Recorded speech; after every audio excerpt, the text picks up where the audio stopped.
Hello everyone, welcome to another WordPress tutorial. In this lesson, we'll cover the blog basics of theme development. Or in other words, we'll learn how to add the date for each post and also how to format the text in any format that you would like. We'll learn how to output the author for each post and make their name a link to the relevant author archives page. And we'll also learn how to output the categories assigned to each post and make the terms links to the relevant category archive pages. So we're going to cover quite a bit in this video, so let's dive right in. Now, looking at the finished product isn't very helpful or educational. So behind the scenes, I just removed all of the code that was outputting the date, author, and categories. And now we can start from square one and write the code together. So let's get started. Let's take a look at our code. In this case, we're working with index.php of the theme folder. Now, our first goal is to output the date below the blog title. The post title. So underneath this heading level 2, which is outputting the title, we'll create some new code. A paragraph, you can give it a class of anything we would like. I will choose post info. Okay, we want to output the date. So that means we need to drop into PHP. And now WordPress has a function named the time. Now, it might seem instinctual to use the function called the date, but when you're working inside the loop and you're outputting the date for multiple posts and you're looping through, you actually want to use the time function. This function, the time, accepts a parameter known as a format string. And that's how we define how we want the date to be displayed, because there's many different ways to display it. So for example, if I say MDY, month, day, year, with slashes, that's exactly what we get with leading zeros, month, day, year.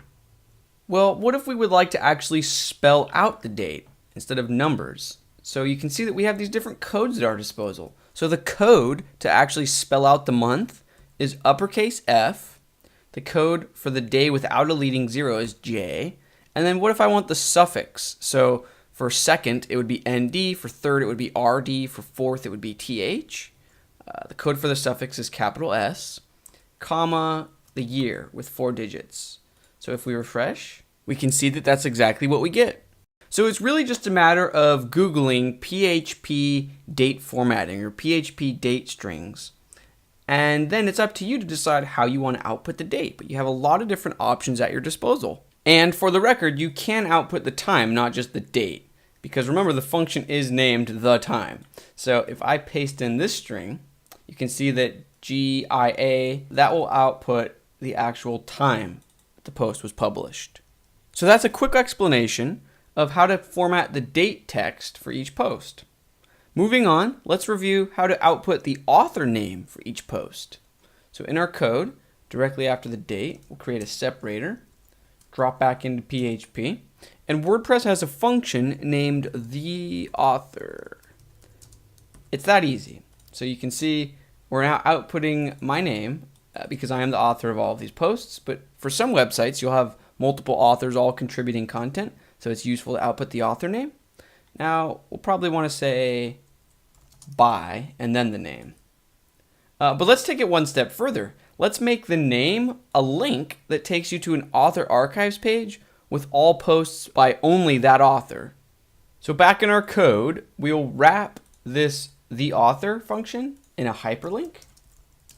For now, I'll just include the pound sign. We're going to remove that in just another second. Okay, so now that the HTML is in place, we want to get rid of this pound sign, and we're going to use another WordPress function named get author posts URL. Now, this code alone will not do the job. We also need to pass along some sort of parameter in these parentheses so that this function knows which author to get. So we need to tell it, get the author of the current post that we're running the loop through. So in order to do that, we'll say get the author meta, get their ID. So now, once we pass along, and remove this for just a second, we want to pass along an ID number into this function, get author post URL, so it knows which URL to get. So I'll paste that back in. So now if we refresh, we can see that the name is a link, and if you click it, it takes you in the URL bar, you can see that it takes you to the name of the site / author / their username. So then you will only see posts by that author, which is really useful if you have a website with multiple contributing authors. Now that the author name and link is complete, let's focus on adding links to the categories that each post was assigned to. So directly after this author code, create a separator. We'll say posted in, and then we're going to need to drop into PHP because we want to output all of the different categories that the post is assigned to. WordPress has a function named getTheCategory, which will do most of the heavy lifting for us. So this function will return an array with all of the categories assigned to a post, because remember, you can have multiple categories assigned to a post. Now let's store this array in a variable. So we'll call our new variable categories. We'll store this array's value in it. And then we're just going to create a few other variables. So separator. I will separate the categories if there's more than one of them with a comma and a space. Okay. And then we're going to create another variable named output. And we'll initialize the variable with just nothing, just an empty value. Okay, so now that we have these 3 variables set up, we have everything we need. We just need a bit of PHP logic now to sort of loop through the different categories in this array and output the appropriate text. So we'll start with an if statement just to make sure that our array exists, because if the array is empty, then obviously we don't really need to run anything. So we'll say if there is content in this categories array, then do something. Okay?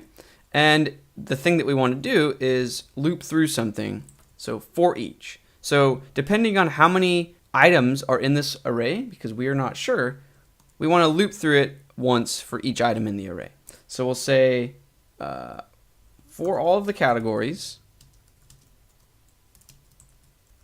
loop through each one with the phrase category. So now we can use that keyword inside this bracket and this bracket. So we can say output period equal. So what this allows us to do, period equal, is add on to a variable instead of overwriting a variable. So we started out with nothing just to initialize the variable, and now we're using this variable as sort of a dumping ground. Each time we loop through, let's say there was 5 categories in this array, each time we loop through, we're adding on different text to the output. And then outside of this for each loop, so down here, we're going to echo out the output. Okay, so hopefully the structure is starting to make sense. We're sort of tacking on to this variable, and then once we're done looping, we just want to output it. So that's what we'll see in our web browser. So we'll start simple. Let's just output the name of the category, and then later we'll worry about turning that name into a link. So we'll say category. Now remember, this keyword, category, we can use that almost as the phrase this if you've done a lot of JavaScript programming. Now that we're in this for each loop, we can use category to reference to the current item that we're being looped through. So we'll say category, and we just want the category name. Okay. And then also let's tack on the separator, space and our comma. So we'll say separator. Okay, so now if we refresh, we can see that it's saying posted in, and then the name, and then a comma. And obviously it doesn't make sense yet if there's only one category. But if we scroll down a bit, you can see that this post has multiple categories. So it says posted in, guest piece, comma, opinion, comma. So now we just need to further define our logic to do 2 things. A, we want these categories to actually be links to category archives, not just text. And then second, we need to remove the comma from the end of the text. So for example here, let's keep the comma after the first phrase, but we need to remove it from the final phrase. So let's start with the easy task first. Let's remove the comma at the very end. So down here where we're actually echoing or outputting our output variable, all we need to do is use a PHP function named trim. So we'll wrap this output variable in the trim function, and we can pass along an option, separator. So now this function is going to take our output, and then it's going to remove at either the very beginning or the very end anything that resembles our separator symbol. So in this case, it'll look for comma space. So now if we refresh, we can see that it removed the comma at the very end of our string. Okay, so now let's worry about making the categories an actual link that you can click on. Let's hop back over to our code. Okay, so we need to customize this line a bit to turn it into a link. So what we really need to do is output a bit of HTML. Okay, but then we obviously want the name to be within this link. So we can move this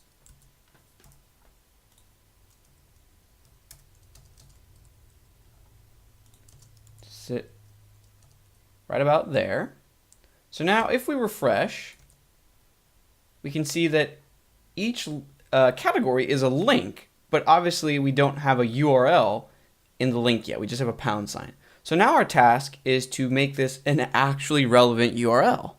So we will remove the pound sign and add in a bit of dynamic code. Okay, so our code will sit here. We'll say get the category link, and then we'll pass along the ID of the current category that we're looping through. So remember, we can use that phrase or that keyword category because we're looping through it. Excuse me, we're looping through the array, and say category, we really just want the ID number. So essentially, we're just passing along a numerical value into this getCategoryLink function, and then it will return the URL for us. So now if we refresh, you can see that if I click on one of these links, if I click on opinion, it takes us to a page in the URL bar, the URL of our site, /category, and then the name of the category. And then this page will only show posts of the opinion category. And then if we go back and we click on news, it'll only show posts from the news category. So to recap, we now have the date, the author with a link to the author archives, and the category with a link to the category archives. Let's close out this lesson by focusing a bit on the styling. So let's remove the space between the title and this info text, and let's also make the info text smaller and maybe a lighter color so it's not as prominent as the body text. So we'll hop over to style.css. I'm going to scroll to the bottom, create a new section or comment named post styles. Say post h2. Let's remove that margin for the title because we can use the margin for the date text or the info text instead. And let's make the text a bit smaller. And let's make it a little bit lighter so it's not as prominent. And also, how about the links? Instead of being blue, let's also make them gray.